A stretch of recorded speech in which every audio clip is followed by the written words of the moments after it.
오늘 아침 침대에서 일어나실 때 허리가 뻐근하지 않으셨나요? 계단 몇 개만 올라도 숨이 차서 한번 쉬어가지 않으셨나요? 그리고 이렇게 생각하지 않으셨나요? 나이 먹으면 다 이런 거지.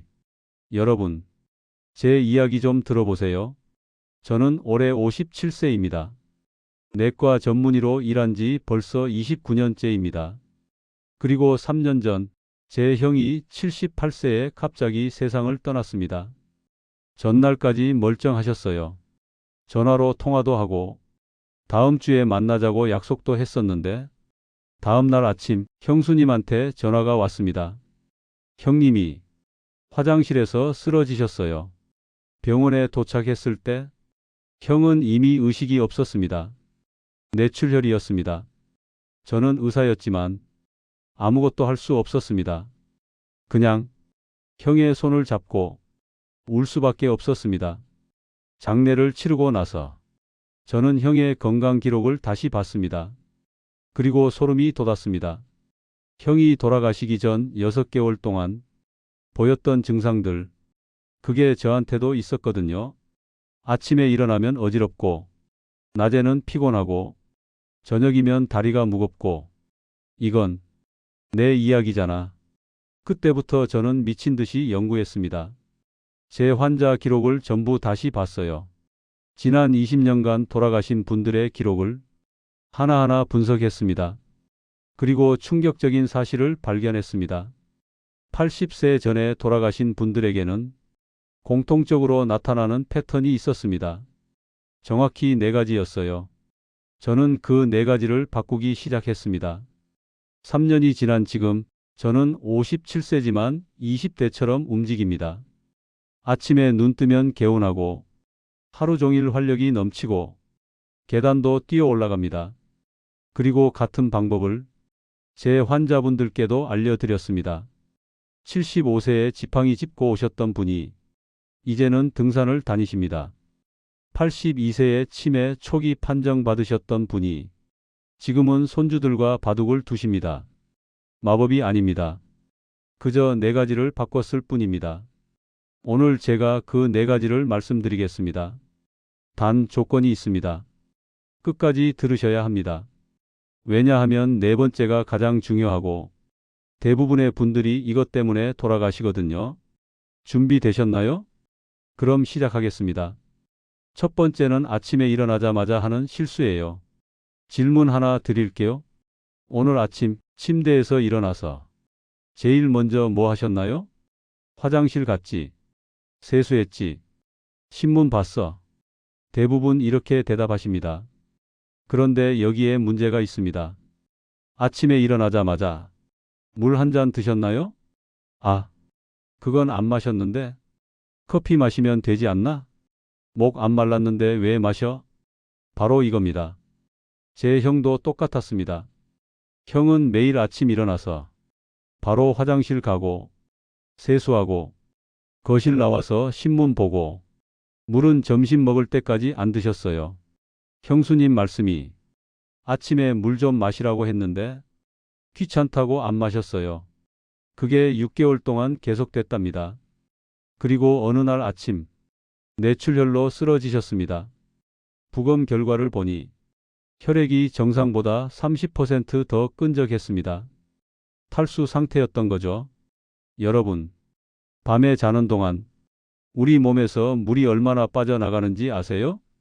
땀으로 200ml, 호흡으로 300ml, 소변으로 200ml, 총 700ml입니다. 거의 소주 한 병 분량이에요.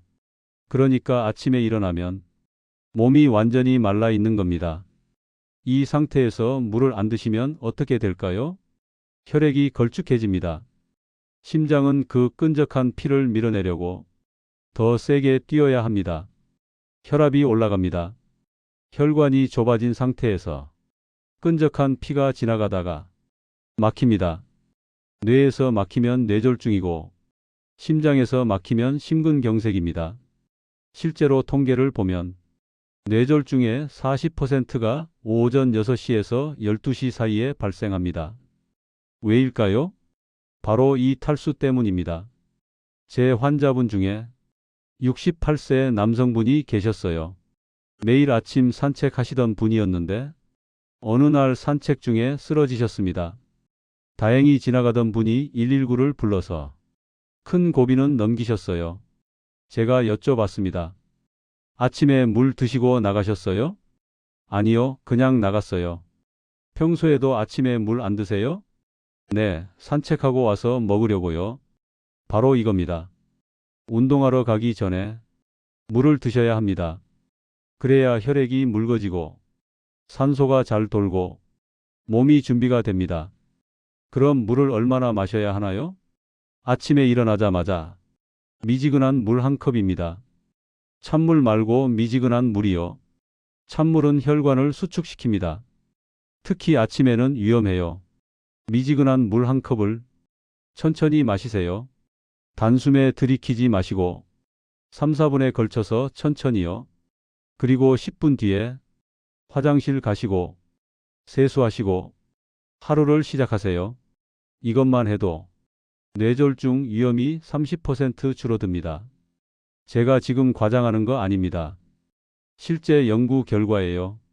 일본 의학회에서 발표한 겁니다. 제 형도 이것만 했어도 아마 지금 살아 계셨을 거예요. 그 생각을 하면 지금도 가슴이 아픕니다.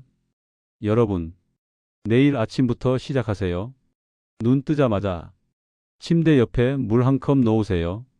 그리고 일어나서 제일 먼저 드세요. 이게 생명을 지킵니다. 자, 첫 번째 말씀드렸습니다. 그런데 여러분, 물만 마신다고 다가 아닙니다.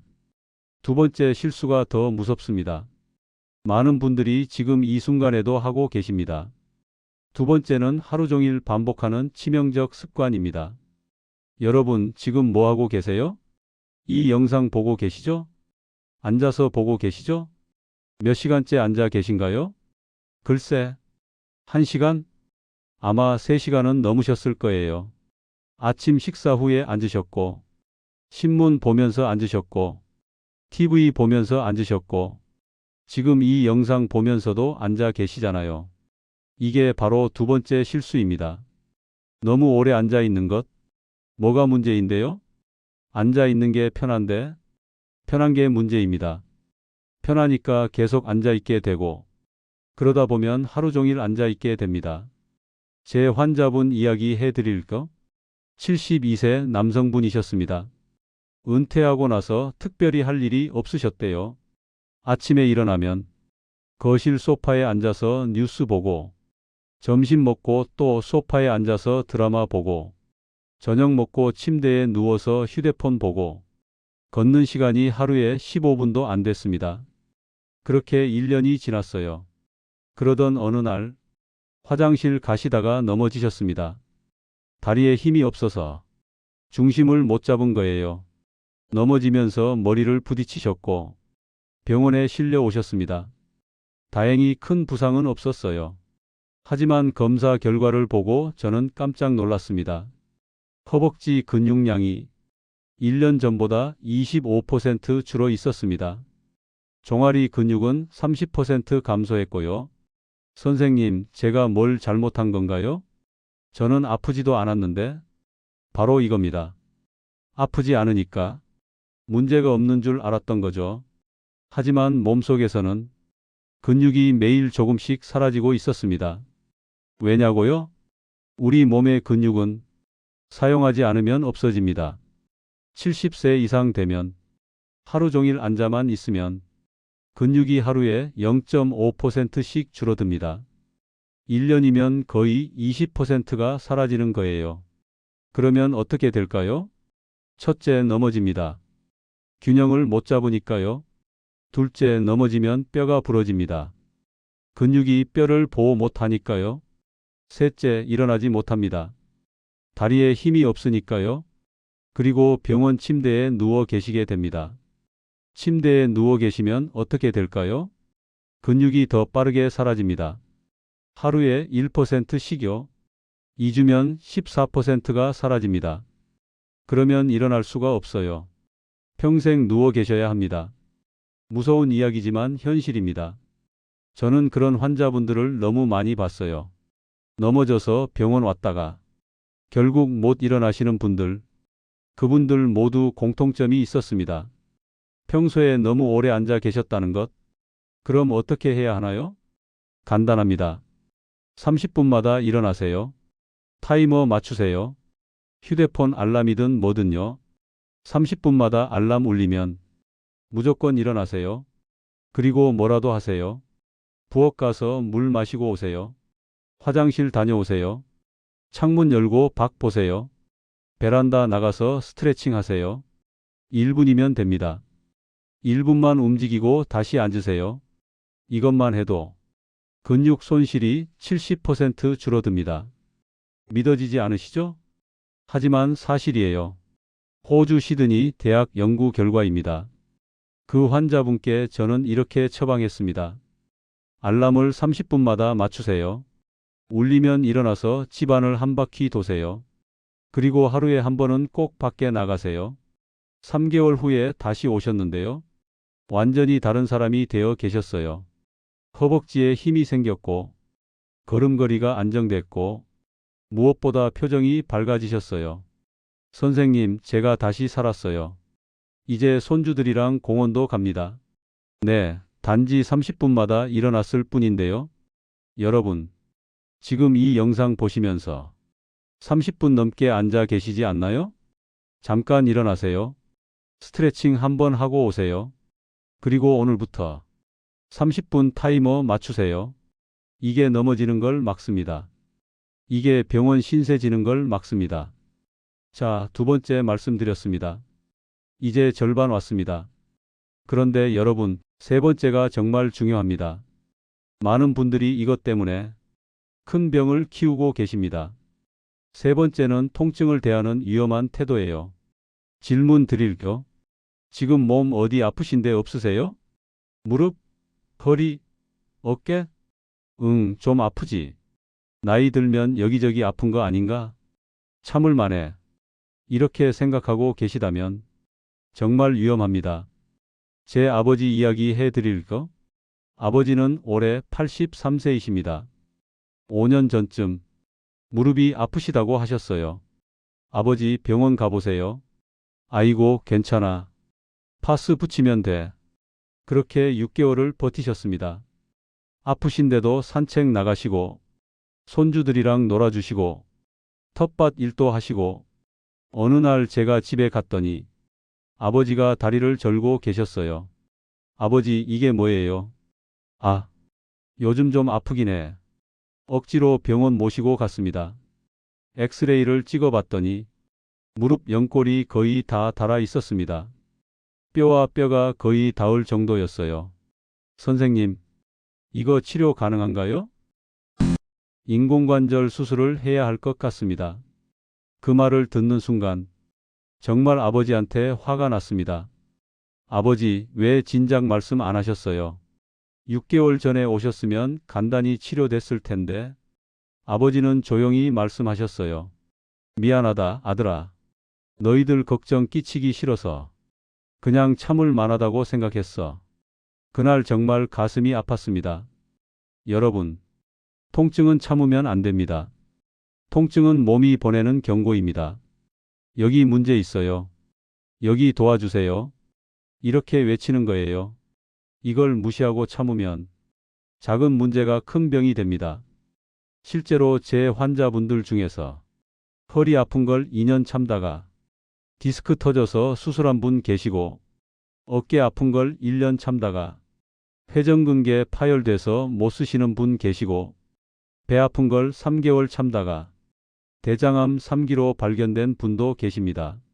모두 공통점이 있었습니다. 참을 만했어요. 병원 가기 귀찮아서요. 자녀들 걱정시키기 싫어서요. 이런 이유로 참으셨던 겁니다. 하지만 아시나요? 참는 게 더 걱정을 끼칩니다. 작은 병일 때는 약 먹으면 되는데 큰 병 되면 수술해야 하고 입원해야 하고 그러면 자녀들이 더 걱정합니다. 제 아버지도 결국 수술하셨어요. 한 달 입원하셨고 재활치료 3개월 받으셨고 비용만 2천만 원 넘게 들었습니다. 6개월 전에 병원 갔으면 약과 주사로 50만 원이면 됐을 텐데 그럼 어떤 통증을 주의해야 하나요? 이런 통증은 절대 참지 마세요. 2주 이상 계속되는 통증. 이건 만성으로 가는 신호입니다. 점점 심해지는 통증. 이건 악화되고 있다는 뜻입니다. 밤에 잠 못 잘 정도의 통증. 이건 심각한 문제입니다. 다리나 팔로 퍼지는 통증. 신경이 눌린 겁니다. 갑자기 생긴 심한 통증. 응급 상황일 수 있습니다. 이런 통증 있으면 당장 내일 병원 가세요. 에이, 내일은 바쁜데? 바쁘신 거 압니다. 하지만 몸보다 중요한 게 뭐가 있습니까? 병원 가는 게 귀찮으신 거 압니다. 하지만 수술하는 것보다는 낫지 않습니까? 자녀들 걱정시키기 싫으신 거 압니다. 하지만 큰 병 되면 더 걱정시키지 않습니까? 통증 있으면 바로 병원 가세요. 그게 자녀한테 효도하는 겁니다. 그게 본인한테 효도하는 겁니다. 제 아버지는 지금 후회하십니다. 진작 갈걸. 여러분은 후회하지 마세요. 자, 세 번째 말씀드렸습니다. 이제 마지막 하나 남았습니다. 이게 가장 무섭습니다. 제 형도 이것 때문에 돌아가셨습니다. 네 번째는 가장 치명적이지만 모두가 무시하는 거예요. 마지막 질문 드립니다. 어젯밤에 몇 시간 주무셨나요? 한 4시간? 자다 깨다 했어. 잠이 안 와. 이 대답들 정말 자주 듣습니다. 그리고 저는 매번 가슴이 철렁합니다. 왜냐하면 제 형도 마지막 6개월 동안 불면증이었거든요. 형수님 말씀이 밤에 거의 못 주무셨어요. 새벽 2시, 3시까지 뒤척이시다가 겨우 잠드셨는데 6시에 또 일어나시고 하루 수면 시간이 3, 4시간밖에 안 됐답니다. 그런데 형은 대수롭지 않게 생각하셨대요. 나이 들면 잠이 없어지는 거 아니야? 아닙니다. 나이 들어도 잘 자셔야 합니다. 잠을 못 자면 뇌가 망가집니다. 잠을 자는 동안 우리 뇌는 청소를 합니다. 낮 동안 쌓인 독소를 뇌척수액이 씻어냅니다. 이게 안 되면 독소가 계속 쌓입니다. 그게 뭐냐고요? 베타 아밀로이드라는 단백질입니다. 이게 쌓이면 치매가 옵니다. 그리고 이게 쌓이면 혈관이 막히고 뇌졸중이 옵니다. 제 형의 뇌출혈도 아마 이것 때문이었을 거예요. 6개월 동안 제대로 못 주무시면서 뇌에 독소가 쌓였고 혈관이 약해졌고 결국 터진 겁니다. 의사인 제가 몰랐어요. 형한테 물어볼 생각도 못 했고요. 형도 말씀 안 하셨고요. 그냥 나이 들면 그런 거지. 이렇게 생각하셨대요. 그게 마지막이 됐습니다. 여러분, 잠을 못 자시면 안 됩니다. 하루 최소 6시간은 주무셔야 해요. 그래도 잠이 안 오는데 어떡해요? 수면제 드시지 마세요. 수면제는 진짜 잠이 아닙니다. 뇌를 강제로 꺼버리는 거예요. 깨어나면 더 피곤합니다. 대신 이렇게 해보세요. 저녁 6시 이후 커피 끊으세요. 카페인이 8시간 동안 몸에 남습니다. 오후 커피 한 잔이 밤 11시까지 영향을 줍니다. 저녁은 7시 전에 가볍게 드세요. 배부르게 먹으면 소화하느라 못 잡니다. TV는 9시에 끄세요. 블루라이트가 수면 호르몬을 방해합니다. 침실을 어둡고 시원하게 하세요. 불빛이 조금만 들어와도 방해됩니다. 온도는 18에서 20도가 좋습니다. 매일 같은 시간에 자고 일어나세요. 주말이라고 늦잠 자지 마세요. 생체 리듬이 깨집니다. 저는 이 방법으로 제 수면 문제를 해결했습니다. 형이 돌아가시고 나서 저도 불면증이 왔었거든요. 죄책감에, 형 생각에 밤마다 잠을 못 잤어요. 하지만 제가 쓰러지면 안 된다고 생각했습니다. 환자분들이 저를 기다리시니까요. 그래서 위의 방법을 실천했습니다. 한 달 만에 수면이 정상으로 돌아왔어요. 그리고 제 환자분들께도 알려드렸습니다. 83세 여성분이 계셨어요.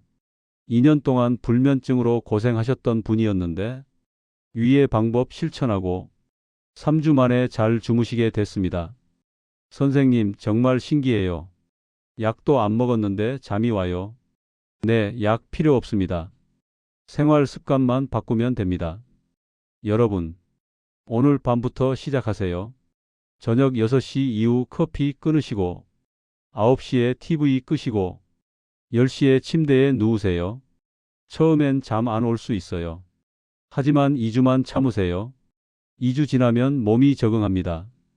그리고 그때부터는 자연스럽게 잠이 올 거예요. 자, 지금까지 4가지 말씀드렸습니다. 1. 아침에 일어나자마자 물 한 잔 드시고 2. 30분마다 일어나서 움직이시고 3. 통증 있으면 2주 안에 병원 가시고 4. 저녁 9시에 TV 끄고 10시에 잠자리에 드세요. 이게 전부입니다. 어렵지 않죠? 돈 들지도 않고 시간 많이 걸리지도 않고 특별한 운동도 필요 없습니다. 그냥 조금만 바꾸면 됩니다. 하지만 이 작은 변화가 10년, 20년을 좌우합니다. 제 형은 이걸 몰랐습니다. 아니, 알았어도 대수롭지 않게 생각하셨을 거예요. 나이 들면 다 그렇지 뭐. 이렇게요. 그리고 78세에 갑자기 떠나셨습니다. 저는 의사였지만 형을 구하지 못했습니다. 그게 너무 후회됩니다. 그래서 이 영상을 만들었습니다. 여러분만큼은 형처럼 되지 않으셨으면 해서요. 여러분은 아직 기회가 있습니다. 오늘부터 바꾸세요. 내일이 아닙니다. 다음 주가 아닙니다. 오늘입니다. 완벽하게 하려고 하지 마세요. 일주일에 3일만 해도 됩니다. 그것도 힘들면 이틀만 하세요. 중요한 건 시작하는 겁니다. 한번 해보면 몸이 달라지는 걸 느끼실 거예요. 그러면 자연스럽게 계속하게 됩니다. 왜냐하면 몸이 좋아지니까요. 저는 29년 동안 의사로 일하면서 수천 명을 봤습니다. 90세까지 건강하신 분들, 70대에 돌아가신 분들, 그 차이는 특별한 게 아니었습니다. 바로 오늘 말씀드린 이 작은 습관들이었습니다. 여러분도 할 수 있습니다. 제 형은 못했지만 여러분은 할 수 있습니다. 왜냐하면 이 영상을 보셨으니까요. 이제 아시잖아요. 물 마시는 게 왜 중요한지, 움직이는 게 왜 중요한지, 통증을 무시하면 안 되는지, 잠을 잘 자야 하는지 다 아셨잖아요. 그럼 이제 실천만 하시면 됩니다. 오늘 저녁부터요. 내일 아침부터요. 여러분의 건강한 90세를 저는 진심으로 응원합니다. 자녀들한테 걱정 끼치지 말고 손주들이랑 오래오래 놀아주시고 배우자와 여행도 다니시고 행복하게 사세요. 그게 제일 큰 효도입니다. 이 영상이 도움이 되셨다면 주변 분들께 꼭 공유해 주세요. 한 분이라도 더 건강하게 사실 수 있도록 함께 도와주세요. 그리고 댓글로 질문 남겨주세요. 선생님, 저는 이런 증상이 있는데 괜찮을까요? 선생님, 이것도 바꿔야 할까요? 뭐든지 물어보세요. 제가 아는 선에서 답변 드리겠습니다. 구독과 좋아요도 눌러주시면 더 많은 분들께 이 정보가 전달됩니다. 감사합니다. 건강하십시오.